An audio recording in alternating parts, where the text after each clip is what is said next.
Hello everyone and welcome to another high-elo game of Age of Empires. Today, elephants that heal themselves take on the toughest, baddest elephants of all as Liereyy, playing as the Dravidians in red, prepares to duke it out with Mr. Yo, playing as the Persians in blue. Now while the players herd their herdables, explore their immediate surroundings, and try to get their butts up to Feudal Age ASAP. Not a bad opportunity for us to take a look at the two civilizations we will be watching today. The Dravidians, technically classified as an infantry civilization. To start with, all of the barracks technologies are half price, and all of their infantry units can be upgraded to ignore enemy armor, essentially turning Dravidian infantry units into Lithuanian Liereyy, which is great news for their unique unit, the Urumi Swordsman, a medium infantry unit that gets a massive plus 12, plus 15 charge attack. By the way, this charge attack, unlike the Burgundian Custelier, this one does trample damage. That to support its infantry on the field of battle, all Dravidian siege units cost a third less wood. Their cavalry also benefit from the upgrade I just mentioned, whereby they ignore enemy armor. Although, before you get too excited about that, remember the Dravidians do have a notoriously horrible cavalry line. Dravidian skirmishers, their elephant archers, do attack faster, and their elephant units, as I mentioned in the intro, can be upgraded to regenerate HP at 30 HP per minute. Now, to help support its military, Dravidian fishermen do carry a little bit of extra seafood every time they put their fishing poles out into the lakes. And every time you go up in age as the Dravidians, you automatically get 200 wood for free, which does help in the early stages of the game as you construct your settlement, or maybe once you reach Castle Imperial to train some of those, I don't know, discounted siege units. Now, you might want to get those siege units, point them straight at the enemy. In this case, Mr. Yo, playing as the Persians in blue, an economic powerhouse with a tech tree that is both incredibly strong and diverse. In addition to getting access to every single economic upgrade available in the game, the Persians start every game with 50 extra food, 50 extra wood. Their town centers work progressively faster, starting right off the bat, 5% in Dark Age, all the way up to 20% in Imperial, which means they can start pumping out villagers and techs like you've never seen before.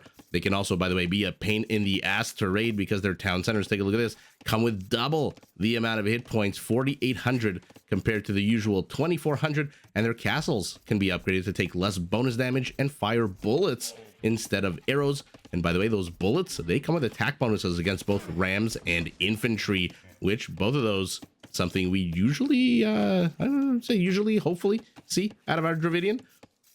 Now, using their economic advantages, the Persians do focus primarily on cavalry. Their Nightline units come with an extra attack bonus against archer units. I feel like he's been pushing this gazelle for the last 5 hours, Mr. Yo. In any event, using every single upgrade from both the stable and the blacksmith, the Persians can field not one, but two unique cavalry mounted units. The first is the War Elephant. This is a unit that comes with a massively powerful attack, a huge amount of hit points, does crazy trample damage, but is still super expensive and still on the whole kind of slow. The second is the Savar. This is a heavy cavalry unit that replaces the Persian Paladin and comes with a decent additional attack bonus against archers. Now, to help support their cavalry, Persian archers and crossbows can be upgraded to turn them into trash units that only cost 60 wood, or if you prefer to have your archers on horses instead of on their own 2 feet, well, if you go cav archers, which seems to be the sexy play so far in the meta in the last couple of months, well, the Persians, they get Parthian tactics and age early in the Castle Age. So a very ludicrously powerful civilization, one of the OGs harkening back to Age of Kings. Who the hell does not want to see the War Elephant? You really have to hate yourself if you don't want to see the War Elephant, as Mr. Yo continues to push the second, I believe, of 2 or the third of 4. Not too sure. Number of gazelles that were there. Let's take a look at the map, remove the fog of war, and see where our battle today will be taking place. A lot of hills, a lot of forests, and a relic right in the center gully here in the middle of the map. I see both players, I can tell, already have extra resources annoyingly exposed to the front. So as they both head up to Feudal Age, literally 1 second apart, because it looks like Mr. Yo, tisk, has racked up a whole 1 extra second of TC idle time of 2 whole seconds. The Liereyy will hit Feudal second. And the Dravidian, hopefully, one of those things I noticed, like the Bengalis that I miss all the time with the extra villagers, hopefully in 30 seconds, we can take a look at their wood count and see it jump up by 200, which again, when you're plopping down infrastructure and you want to rush up to, let's say, Castle Age, or you want to start getting out army early on in Feudal, 200 extra wood is just about as damn good as you can get. Let's see, at 6, 5, 4, 3, 2, 1. 117 wood becomes 2. Well, it was 102 and then became 302. There you go. I'm glad I caught that. Primary stone to the back, primary gold, kind of exposed, but not exposed for very long, as Liereyy immediately places a stable, which he can afford because of that nice little government rebate that he got of wood. We saw extra gold and stone to the forward position, and where's your third patch of gold? It is off to the right side, but not too far away. Forests, not bad, kind of small, but in a bit of a protective formation here in the front, for lack of a better word. And he also has a bit of extra gold here to the back, a relic and another forest, so not a terrible base spawn here for our Dravidian. Mr. Yo looks like he's got 2 forests, probably 3, but they were melded together in some kind of metallurgical boreal accident of sorts. Primary gold also kind of to the front, but not really super exposed. Primary stone also to the back. Extra gold nearby, and as we saw, also extra gold and stone off in the forward position. Next to his base, he also has a bit of extra gold, some relic, and more wood. Ooh, careful, careful. One of those villagers, kind of weak. But with Loom, let's see if he sticks around. He does stick around. Now, I'm not too sure that was the first kill of the game, because it shows already that Mr. Yo has 2 kills to 1. Looks like he got a villager here as well. So both players killing a villager. The only difference is Mr. Yo did manage to kill an extra scout, or rather a scout. So I'm not too sure. I wasn't paying too close attention as to exactly who got the first kill based here on the bottom right. That was very exciting there. Liereyy diving, risking, and ultimately sacrificing that scout to kill the villagers, as he kills a second villager as well here. So we'll have seen that all in picture, but just like that, in the blink of an eye, things change drastically. Both players sitting at 25 villagers a pop. Both players sitting at 5 army count, of course. Right as I finish that, Mr. Yo using that 10% faster working TC is already 1 villager ahead, despite losing 2 villagers to the 1 of his opponent. So not a bad little start here. Players running around trying to find where to puncture, where to go, where the attack path is. Oh, that is so sour. Now, these don't show up as idle villagers, remember. When your villagers get kind of stuck, this happens a lot with the Armenian and the Georgian donkey carts. Based on their placement, villagers can really get stuck and not drop off resources, and then it won't actually tell you that they're idle. It'll just have them standing there, not really dropping off resources or doing very much of anything. Okay, 3 kills apiece, 2 villagers each. I am missing action all over the map, but I'm glad I caught that kill of a spearman who tried to stand alone and mighty against 4 scouts, bit the dust. And now Mr. Yo moving in with a 6th light cavalry unit here. He is soon going to have enough light cavalry to maybe dive bomb not 1, but 2 spearmen. He does not have bloodlines. Liereyy doesn't even get bloodlines. Man, oh man, is the Dravidian stable line. As much as they benefit from Woot's Steel, which is the name of the upgrade that allows their infantry and their cavalry to ignore enemy armor, similar to the Liereyy. I don't think it applies to Siege, for example. So Armenian composite bowmen, similar kind of all land units except for Siege. As cool as that is, man, are they missing a lot of good upgrades. And that just makes their stable line pretty much, unless you're in desperation mode and you've already researched Woot's Steel for your infantry, it is very much not a line you want to go down, a tech path you want to research too much. Okay, Mr. Yo with a bit too much fancy schmancy maneuvering here. He is taking a lot of pokes and prods, and without bloodlines, this is 15 plus 3 HP, 18 HP that is being reduced from these scouts. They do not have armor. At the same time, it looks like Lierey's had enough on the other side of the map, is returning home with his scouts. Mr. Yo bounces. He's got double the count here. 8-4, literally, but 3 spearmen. Not sure why Lierey's taking this engagement before the spearmen can move forward. And now he's got archers as well. Okay, so Liereyy with an army, 8 strong, 9 strong, pardon me, moves out. Well, half of the army kind of stays. No, never mind. A 10th archer, 10th unit being an archer, joins the fight as well. And it looks like we are still going to be attacking each other on all sides of the map here as Liereyy preemptively pulls his villagers. Enough berry picking. I am going to be a farmer, much safer, much closer to the TC, but Mysterio sacrifices 3 scouts to get those spearmen, and now he's going to get another villager, so he's going to take the villager kill lead 3-2, but total kills 7-7. 8-8 as another spearman dies as he tries to get another scout, and now here we go. Liereyy has had enough. Get the hell out of my base, he says. He's going to take another poke, Mr. Yo. And another villager down. Another scout pays the price. Another poke for the horse's ass. To the rear of this base. Liereyy not able to get any more villager kills. Mr. Yo has taken a 4-2 vill kill lead. He's ahead 5 villagers, but Liereyy, look at the TC, is heading up to the Castle Age. Not sure why I highlighted a farm there, because my clicking skills are just absolutely atrocious. A lot of dead blue bodies all over the rear of this red base. Red for his part. I don't think he accomplished very much here. I don't think he accomplished very much here at all, in fact. And is now running away, but luckily for him, this forest does not extend to the edge of the world. And so he is not trapped against these skirmishers, which come with attack bonuses against basically everything that's here. Everything that's here that's clumped into a 1-tile space. I thought we dealt with this already. Kill count 9-9. Mysterio also heading up to the next stage will reach it about 1 minute and 15 seconds behind Liereyy, which again gives the Dravidian time to plop down a bit more infrastructure.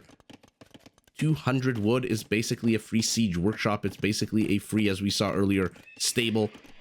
He hit Feudal Age with 100 or so wood. That's not going to be enough to go plop down a stable, but when you get 200 free, it certainly is.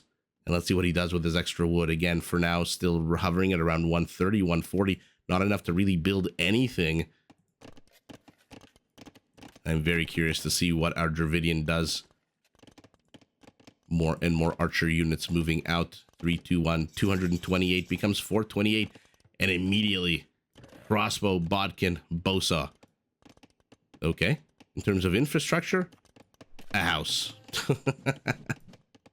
I talked a big game. No, not a house. Wait a second. We've got some villagers moving forward. Villagers that are coming under attack by a not-so-cowardly lion here in the center of Arabia. And Mr. Yo is just dive-bombing everywhere with these scouts. Loses them. Doesn't have anything other than 1 scout remaining. And it is a siege workshop. You're kind of incentivized by the Dravidians with all the extra free wood and the 33% cheaper wood costs on their siege units to start pumping out a good quantity of siege and infantry. Double spearman kill here for Mr. Yo. But these crossbows are chasing. Ooh, but maybe they don't want to chase if Mr. Yo knew what we know, which is that in 24 seconds, these are going to be elite skirmishers with bodkin. Yeah, he backs away. Lion will get got. Last remaining scout kind of facing into this forest. Not really sure what he's thinking about. What life decisions led him this way. And here we go. When your opponent goes crossbow, ain't none finer than the Persian knight that comes with a +2 attack bonus against archer units. Although when you take a bunch of rocky balls to the back of the head, yikes. And all of a sudden, the villager kill lead is 6-2. I think Mysterio killed now both forward villagers. And again, action just everywhere, as you would expect with these two players.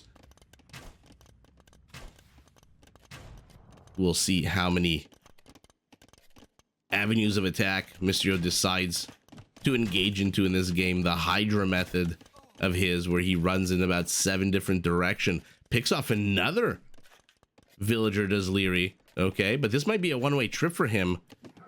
These are 2 counter units. I guess you could technically call the Persian Knight a counter unit to archers, right? Because of that attack bonus now.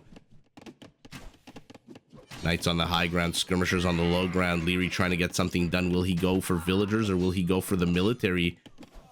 Looks like he's not going for anything other than death, but he manages to get both knights. Another villager picked off. These crossbows must be made out of, crossbowmen must be made out of steel themselves. How the hell are they surviving this long? as they ultimately do fall, but 2 more villagers, 2 more knights. Not a bad get for a handful of crossbowmen, as yet another group is getting ready to engage here. 3 mangonels and an elephant being trained. Okie dokie. Our Dravidian is throwing literally everything he possibly can at Mr. Yo. I suspect the last thing he wants to do is deal with an Imperial Age Persian. Although bloodlines and forging being got for our Persian, who again, knights, should do damn well against these crossbowmen. Where's the chunky boy? There he is, waddling ever so slowly to the field of battle. Not too sure what he's going to accomplish. Does Mr. Yo have a monastery? Of course he does. Of course Mr. Yo has a monastery. Of course he's already got 2 monks out. Now he is attacking on the other side of the map, pulling a Hera maneuver, saying if you're going to attack into me, hey, guess what? I'm just going to run into the other side of the map and attack you right back. 1 elephant is all that stands in the way between these 2 knights and skirmishers.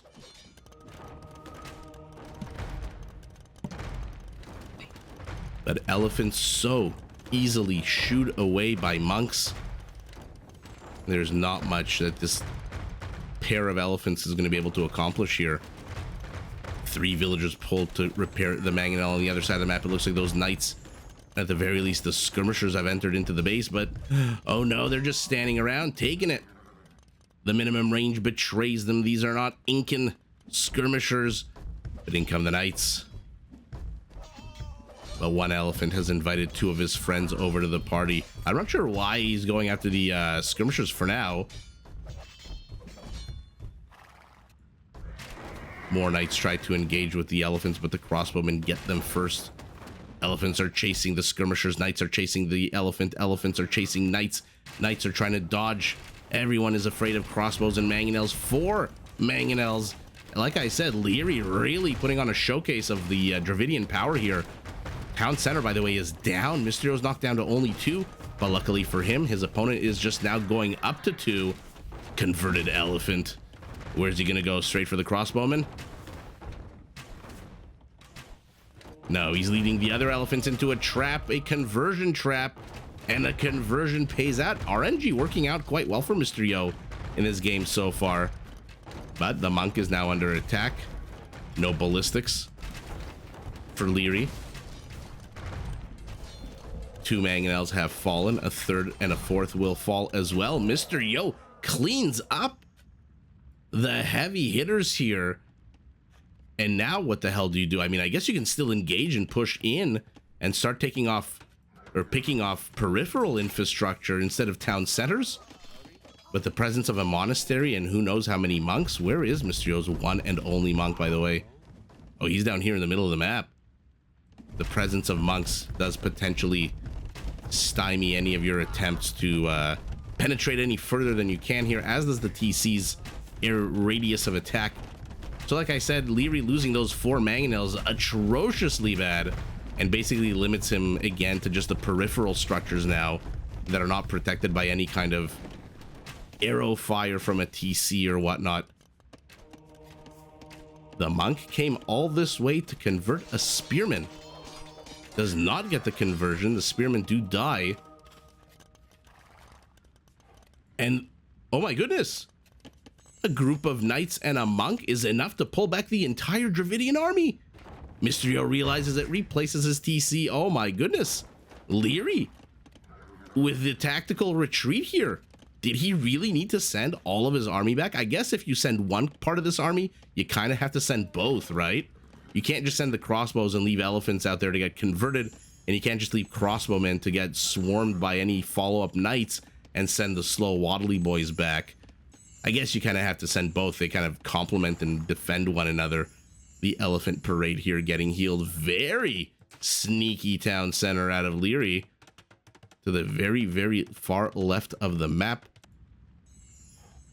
What's inside of you? 3 mangonels being trained. And now Mr. Yo with 726 stone is moving out, but it is a defensive castle. Not bad. King of the hill. Aside from this even bigger hill. Oh no. Okay. 1 skirmisher stands against how many crossbowmen? 20 crossbowmen. pays the price, and now Mysterio is going to regret not taking down the Siege Workshop as he gets absolutely flanked by 3 Mangonels. But wait a second, he doesn't really care too much. The Knights close in, and just like that, Lierey's Mangonel count gets reset to 0 again. Mysterio does manage to save one of his Mangonels. Converted Elephant dies as well. And now the Persian castle is up. Come on. War Elephant, War Elephant, War Elephant. You're going to try to will it into existence. Okay. Monk not really doing too much, as his friend here is the one put on relic duty. First relic, I believe. Yeah, first relic for Mysterio. The others are kind of strewn about the corners of the map. Very interesting location. And one is in the center. Okay, now he discovers it. Or maybe not. Is he going to go after the relic? Is he going to go make friends with gazelles? What is the point of this monk? Knights fighting uphill into a siege workshop. One spearman distracting 20 crossbows. And now it is Mysterio's turn to start clearing up some infrastructure. The monk is returning home. How many of the other relics has Mysterio seen, by the way? Okay, he's seen this one. This one has not seen the one that is literally 4 tiles away from his base. Yikes. Spearman bites the dust right underneath that TC, right as the Siege Workshop bites the dust. He's seen the monastery as well. And so the Knights forget the houses, go straight for that structure. But Liereyy is now moving to the right side of the map. Ooh, villagers pulled a little bit too late. I love pulling 4 villagers, but pulling them a bit too late is Liereyy, which means he loses the Mangonel. Monks spread out, one going to the left, no doubt to get that relic. And by the way, by getting that relic, he's going to discover this expansion here from our Dravidian. So a double get there for our Persian. But Liereyy is heading up to Imperial.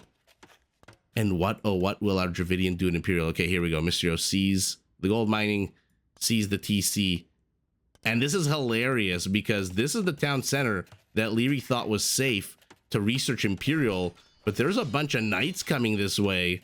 Not that they're going to be able to stop it with 30% left, but that would have been absolutely hilarious if Mysterio had discovered this town center and then sent his army to engage into it. Liereyy, thinking that it's the safer bet, would have absolutely lost the Imperial Age upgrade, or whatever it's, what is it called? An upgrade, a technology, an advance. One monk, again, enough to shoo away the elephant here. As the Knights engage yet again. 9 villager kills for Mysterio. Lierey's gone up to 11. Liereyy also constructing a castle with one villager who, okay, a bit lazy at the moment. Mysterio's villager count 121 to 91. He's ahead 30 villagers, but did it cost him a bit too much food to be ahead 30 villagers? Because he is nowhere close to... I was going to prove myself wrong by saying nowhere close to clicking up to Imperial, but yeah, there we go. Now he clicks up to Imperial. There we go. He bought 300 food for 451 gold, and now the Knights are engaging here to the rear as Liereyy shoves in to the very forward. 3 defensive castles in a triangle shape.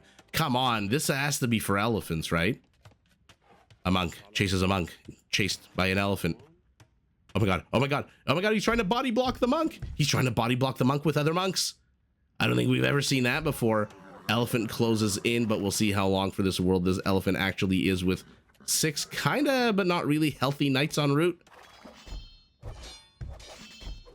Upgrades on the Oliphant, just 1 armor. Squires and scale mail armor for our Dravidian, which suggests an infantry switch. Converted villager. Converted villager going around effing up farms. That is hilarious. Mysterio is having none of it right now. He is just laming whatever he possibly can. He's ahead 33 villagers, but he loses 2 Knights to conversions himself. Persian castle under attack by Trebs, which again, I'm not sure if they're on the high ground or not. Not sure if this elevation is higher than this. Let's see how much damage they're doing, which is always hard with villagers repairing 35. They might be on the high ground, actually. Persian attack to the rear of the Dravidian base has ended. Flank Dravidian castle. I mean, 3 Dravidian castles. Pardon me, 2 Dravidian castles to 3 Persian castles. Are we going to get to see Rumi Swordsman again? Are we going to get to see War Elephants? He's going instead Halberdier and Chemistry. He's up to 4 elephants is Liereyy. But the majority of his army is crossbowmen. Monsieur finally an Imperial going Cavalier. Okay. A quarter of the way to Savars. Ouch, ouch, ouch. That was unnecessary. 2 dead knights and 1 with a bit of HP tickled off of him. Yikes, there's that 3rd Dravidian castle. I love that Liereyy, by the way, is flanking his base. 1, 2, 3. Protective cupping of the base here. Not too sure what the hell the point of this tower is. You know your opponent has Trebs here. Why did Mysterio just waste a bunch of stone on a tower here? Oh my goodness. Forget the tower. Look at the villager deaths around the tower. Oh my god. Liereyy all of a sudden 31 villager kills. Not too sure where this guy's going, but down here, where's Mysterio going with these villagers? Okay. Liereyy deciding, you know what? I don't really need these, all of these halberdiers. Oh my god. Oh my god. It's getting even worse for Mysterio. It's getting even worse. I think the halberdiers killed those 2 villagers. Anyway, we'll keep an eye on that. I wanted to see War Elephants. I don't think Mysterio's got the money for it because he has invested his resources into Savars. 1 minute and 23 seconds. These crossbowmen are going to be in serious, serious trouble. Dravidians do get Arbalesters, so he can upgrade them, but the Savars, instead of a +2 attack bonus against archers, come with a +4 attack bonus. But for now, we're not seeing any Savars. We're seeing Cavaliers absolutely wrecking the farming community. Converted Halberdier? Maybe. Converted Halberdier. Saves these 2 villagers. Builds an outpost. Is Mysterio going to build some kind of sneaky side attack there?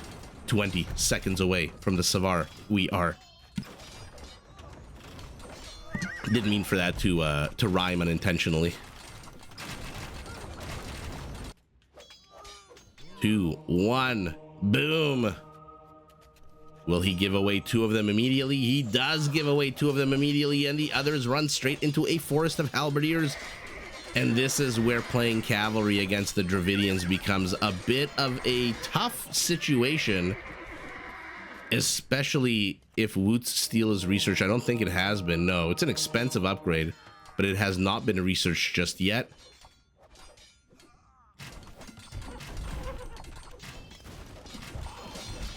But the Savar is a pretty tanky unit.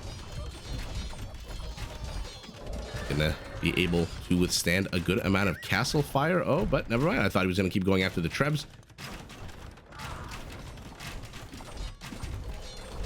More and more Savars, 18 of them going up to 24. The elephant count is 0. And here we go. Attack bonus +4 against archers, but high ground Dravidian castle, half of the army attacking Trebs. Should Mysterio have focused on one side, the crossbowmen or the Treb, or did he do the right thing here, sacrificing basically all of his Savars to get that army? Wow, he did a good amount of damage. Only 1 last Treb remaining. A second one is being trained. The Savars are trying to engage yet again. I see a bit of blood and dead bodies here. What are you? Of course, your stables. Again, going cavalry against the Dravidians late game just because... remember, it's not just the Woot Steel upgrade and the fact that the Dravidian infantry line is pristine. Absolutely every non-unique upgrade available in the game. It's also the cost of everything. So Halberdier, that usually costs 600 gold, only costs 300. Savar gets surrounded, taken out. And now we are entering a very annoying stage for both players and casters and viewers, because Mysterio is going to start sending out army groups everywhere. No, converted Savar taking out his former friends. Persian Savar is trying to find some damage in the center, here in the center as well, but this one Halberdier should be able to poke enough. The hell was Mysterio trying to build here? A town center? But he is moving his villagers south, trying to get that stone, maybe trying to get some more castles, and Arumi is out. But Urumi's, look at Lierey's upgrades on his infantry. Absolutely atrocious attack-wise. Relying more on the plus 32 bonus against cavalry that the halberdiers have, and not so much the forging, iron casting, blast furnace that they can get. And it proves a little bit too much for Mr. Yo, whose base has been cracked open. He is on the run. Again, surprise, no wood steel. With wood steel, these halberdiers would at least do 7 damage. I guess that's not that much worse than doing 6, but or not much better than doing 6, but 7 is not bad at all. Pikeman to the right. Converted Savar has gutted the gold mine to the left. All 9 villagers are dead. Center of your base has been broken. You're still dealing with 2 trebuchets. Gold mining, your forward gold and stone are now under enemy occupation. And by the way, the Dravidian hasn't even begun to mine his secondary and his tertiary gold. I mean, this is untouched. 3,200 gold over here. What about this one? Okay, it's about half mined at 1,541. But that's crazy. Liereyy hasn't even touched his tertiary gold. He's been just taking Mr. Yo's. I'm curious to see what the resources collected are here. I can't imagine the Persian, who was ahead villagers the entire game, is going to be down. And yeah, so this is the gold patch as well. So what was here? About 2,400. So it gets knocked down to half. So Liereyy opting for the riskier gold. I love that. And keeping his internal closer gold untouched in the event that, you know, Mr. Yo pushes out. The King of Holds has been known to hold before. And if he pushes out, then at least Liereyy has a safer gold to mine. What an absolute epic game. Chaotic to the end, from the very beginning where I was missing kills left, right, and center to the very end where I was missing kills left, right, and center. Savars, amazing. Elephants, amazing. A single Urumi swordsman. Where was he? Somewhere here, right? He was somewhere here, right? I think somewhere here. I mean, we got to see it all. Look, and just dead bodies everywhere, units everywhere, all over the map. Unfortunately, Mr. Yo, if you're going Savars, he's got enough gold for 1 Savar. They are not a cheap unit. They are basically exactly the same cost as a Paladin, 60 food, 75 gold. And you do not have Schlachter privileges, so you got to pay full price. Halbs, crossbowmen, and elephants take on Savar skirmishers and just basic Feudal Age scouts. So after the scout play in Feudal, Mr. Yo really just going skirmishers in Castle Age. A few mangonels we saw here and there, a bunch of knights that eventually became Savars. PKPM right at the beginning of the game for Liereyy, PKPM towards the beginning of the game for Mr. Yo. And here we go. With 9,000 more resources, 4 relics, and 1,600 extra gold, our Persian is just unable to stop the push of the Dravidian, despite not once but twice resetting the siege mangonel count. First he got 4 of them, then he got 3 of them, and then Liereyy kind of just gave up on the mangonel play. And Liereyy does get a bit more wood, which does help. A bit more, actually exactly 25 pieces of wood more than his opponent, which does help with those discounted siege units. 6 conversions to 4 not really playing a role. 28 raisings to 3. That's what happens when you push in with about 1 billion trebuchets, although the Savars sacrificing themselves here to get those trebs and as many crossbowmen as they could was absolutely epic. Unfortunately, look at the kill count. 67 villagers to 66. They're basically slaughtering each other equally for every kill that a blue Savar got, a red Savar got one, and a red halberdier got one, and a red castle. I mean, how many kills does this one castle have? 11. Must be all villagers. 10 of them are villagers, and must be this last Savar that died, or maybe that's the halb that got it. Hard to really know if it's this Savar or these 2 Savars, or pardon me, 3 Savars. Pardon me, 4 Savars, which is the extra kill. But wow, both players tearing into each other literally from minute 1 in just an absolute non-stop bonkers game, as to be fair, one would expect of these 2 amazing players. But ultimately, the King of Holds does not hold, despite, like I said, removing the siege workshop, removing the monastery, and getting 4 of the 5 relics out on the map. Mr. Yo is unable to stop the Dravidian flow, the converted Savars, the converted everything, and with the loss of 1 more villager than his opponent. So I don't think it's really the villager. I don't think it's really the villager kills that really made a difference in this game. Most likely it's the fact that, number 1, he's lost all 3 of his castles. Did he research Commanderan? No. Maybe if he had researched Commanderan and his crossbowmen became 60 wood trash units, maybe Mr. Yo could have held here for a second against these crossbowmen of the opponent. But remember, the Dravidians do get Arbalesters, and Mr. Yo does not have a castle to research Commanderan. So that's in fantasy land.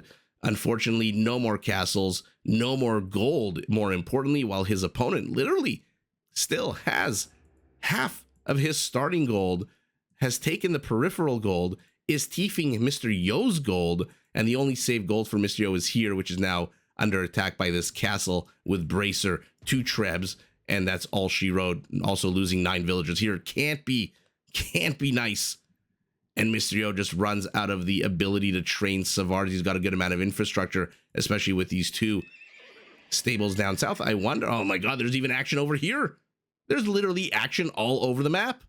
And I'm going to have tried to capture as much as I could of it, but sometimes the players just go absolute bonkers mode, and it becomes even impossible for casters to catch it. He says, being a caster who didn't catch it all.